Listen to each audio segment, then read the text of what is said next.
Сәлем қыздар, бүгін біз токсикоз туралы айтатын боламыз.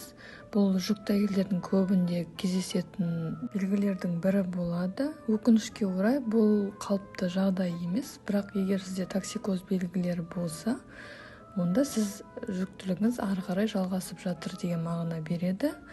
Бұл жерде ең бастысы оны қатты ушықтырып алмау қажет.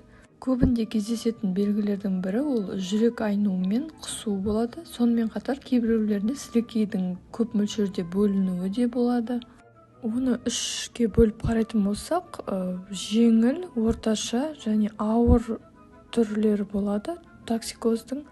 Ал ауыр түріне ол қатты көп құса беру, жиі құсу, яғни көздің ағының сарғайып кетуі. Сонымен қатар тахикардия белгілері ол жүрек соғысының өзгеруі және депрессияға алып келуі мүмкін. Кіші дәретке анализ тапсырсаңыз, одан кетон табылса, ол да дұрыс емес негізі. Сонымен қатар, егер сіз жиі құсу салдарынан салмақ көп жоғалтсаңыз, ондай белгілері болса, сізге дәрігерге бірден хабарласқан жөн болады. Токсикоздың не себептен пайда болатынын айтатын болсақ, оған көптеген факторлар әсер етеді. Соның бірі көп ұрықты жүктілік, немесе өт қабының қабынуы. Сонымен қатар генетический фактор да болуы мүмкін, яғни тұқым қуалау деп айтады ғой. Сол сияқты сіздің анаңызда осындай белгілер болатын болса, бұрын сізде де болуы мүмкін. Бір айта кететін факторлар ол стресстен болуы мүмкін және жүйке жүйесінің ерекшеліктерінен болуы мүмкін. Б және Д дәрумендерінің тапшылығы болса да осындай токсикозға әкеліп соғады. Ал енді сізге үй жағдайында токсикоздың жеңіл белгілерімен қалай күресуге болатынын айтып түсіндіріп өтейін. Бірінші тәсіл ол күнделікті сізге имбир қабылдау керек болады. Яғни күнде 1 грамм имбир жеуіңіз қажет болады. 4 күн қатарынан үзбей қолдансаңыз, бұл әдіс сіздің жүрек айнуы мен құсуыңызды басады. Сонымен қатар дәріханаларда имбирдің таблетка түрлері де сатылады. Сіз егер свежий түрін жей алмасаңыз, сондай таблетка түрін алып ішсеңіз де болады. Екінші әдіс бұл фолиевая кислота дәруменін қолдану. 400 мг күнделікті. Бұл дәрумен B9 дәрумені болып келеді. Яғни мана айтып кеткенде, егерде ол сізде дефицит болса, онда осындай токсикоз белгілеріне әкелуі мүмкін. Үшінші әдіс ол организмдегі магнийді ретке келтіру. Яғни сізде ол дефицит болса, ол да кері әсер етеді осы жүктіліктің жалғасуына. Жүктілерге жалпы 800 мг дейін күнделікті доза ұсынылған. Келесі 4-ші әдіс ол біздің тамақ жеуімізге байланысты.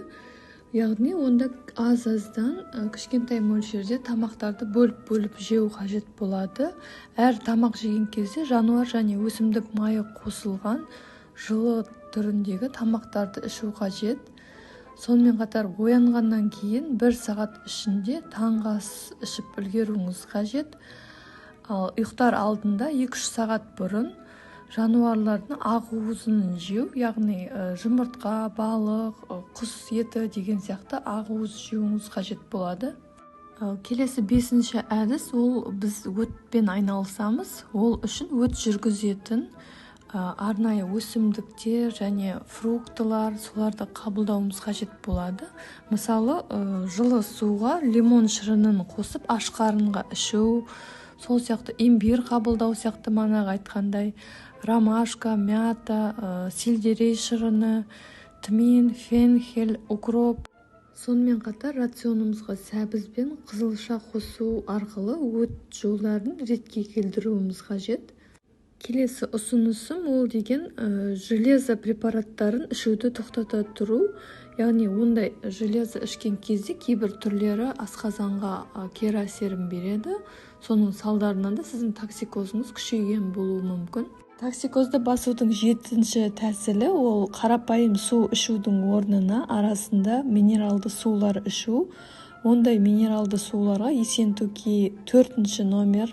Донат магния деген су бар, соны алдыңғы видеоларда айтып кеткенмін. Сондай су ішсеңізде пайдасы көп болады. Олардың құрамында минералдар мен сонымен қатар магний да бар.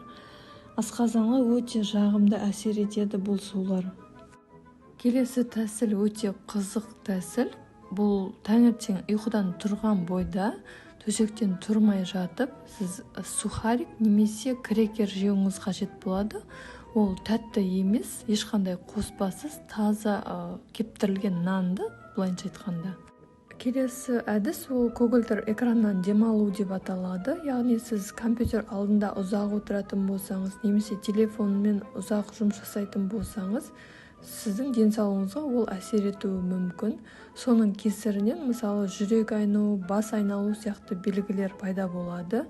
Бұндай кездерде телевизор алдында ұзақ отырмай, компьютер мен телефон алдында жұмыс жасау уақытын уақытша қысқартуға кеңес береміз. Келесі айтар кеңесіміз ол деген ыстық бөлмеде отырмау, немесе дала ыстық болса ауа райы шықпауға тырысу, және де қатты жағымсыз иістерден алшақтау жүру. Келесі 11-ші кеңесіміз әр килограммға 30 мл су ішу, яғни су режимін ретке келтіру. Су міндетті түрде жылы болғаны жақсы. Ал ең соңғы кеңесіміз ол таза ауада жиірек серуендеу, және де жеңіл гимнастика түрлерімен айналысу, немесе йогамен. Сонымен қатар сізге міндетті түрде дұрыс тыныс алу техникасын үйреніп алуға кеңес беремін. Бұл техника босанатын кезде де сіздің ауырсынуыңызды жеңілдетіп, ағзаға дұрыс кислород келуіне қамтамасыз етеді. Осымен видеоның соңына жеттік. Видео ұнаса лайк басып, комментарийге сұрақтарыңыз болса жазып кетіңіздер. Міндетті түрде подписация етіңіздер. Алдағы уақытта көптеген қызық тақырыптарды талқылаймыз.